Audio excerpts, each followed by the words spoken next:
Bonjour mes frères et sœurs, bienvenue dans Chama au quotidien. Aujourd'hui nous lisons l'Évangile selon Marc chapitre 3 versets 7 à 12 sous le thème « Le toucher qui transforme la vie ». Le texte commence ainsi. Jésus se retira du côté du lac avec ses disciples, une foule immense le suivait. Elle était venue de la Galilée. Dans le ministère de Jésus, il est fréquent de le voir se retirer avec ses disciples, au bord de la mer ou dans un lieu désert. La raison principale était d'échapper un moment à la foule. Autour de lui, il y avait sans cesse des gens qui espéraient être guéris, consolés ou secourus. Alors où qu'il aille, les foules accouraient aussitôt.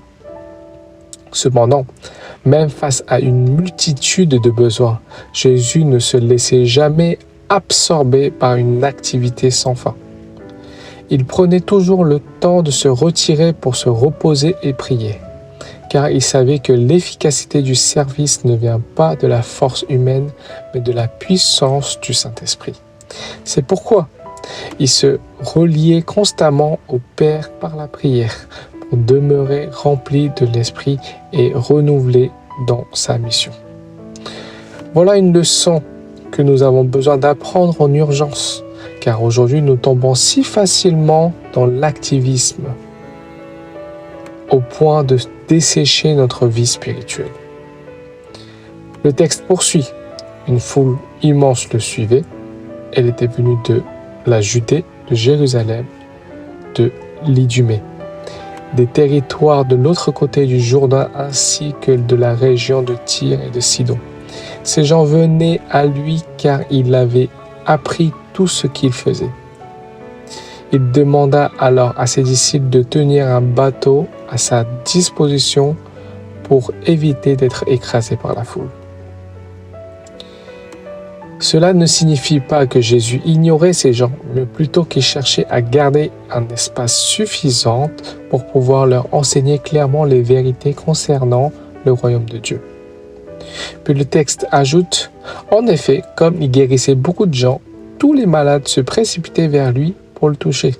Ici, nous voyons deux types de personnes, ceux qui pressaient et ceux qui le touchaient. Ceux qui le pressaient étaient des observateurs curieux venus voir qui était Jésus et pour qui ses paroles et ses miracles ne les concernaient pas vraiment. Et ceux qui le touchaient étaient des personnes animées d'une foi sincère qui croyaient que le simple contact avec Jésus pouvait les transformer et les guérir. Et c'est eux qui ont expérimenté la puissance vivante du Christ.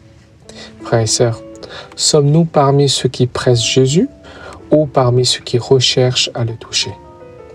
Est-ce que les paroles de Jésus produisent encore un effet dans nos vies? Un effet qui change nos cœurs, qui renouvelle notre foi et transforme notre être.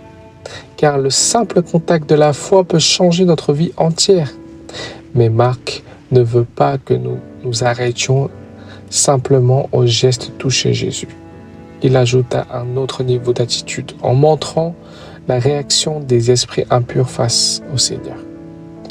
Lorsque des gens qui étaient sous l'emprise de l'esprit mauvais le voyaient, ils se prosternaient devant lui et s'écriaient « Tu es le Fils de Dieu ». Le texte précise que les démons se prosternaient devant lui parce qu'ils savaient qu'il était le Fils de Dieu. Souvent, nous nous concentrons seulement sur ce que Jésus peut faire pour nous, comme ceux qui cherchaient à le toucher, attendent de lui la guérison, la délivrance, la satisfaction de nos besoins. C'est une foi réelle, mais encore centrée sur nos propres besoins. Pourtant, il y a une chose très importante, c'est que nous devons nous prosterner devant Dieu notre Seigneur, reconnaître qui il est véritablement, ce Dieu tout-puissant et éternel, rempli d'amour et bonté envers nous. Je crois que c'est là la véritable raison pour laquelle Jésus demanda à ses disciples de tenir une barque prête, afin qu'ils puissent enseigner la foule à distance. Il voulait que les gens ne viennent pas seulement pour un besoin physique, mais pour la vie éternelle, car le salut de l'âme est bien plus important que la guérison du corps.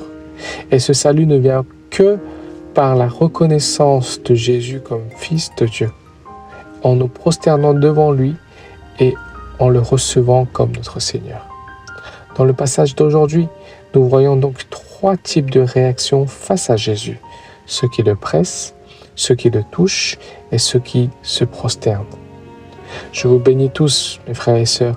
Ne soyons pas simplement des spectateurs des miracles de Dieu, mais des participants actifs, être touchés par Jésus chaque jour et de nous prosterner chaque jour devant lui, afin de vivre sa véritable présence qui nous transforme.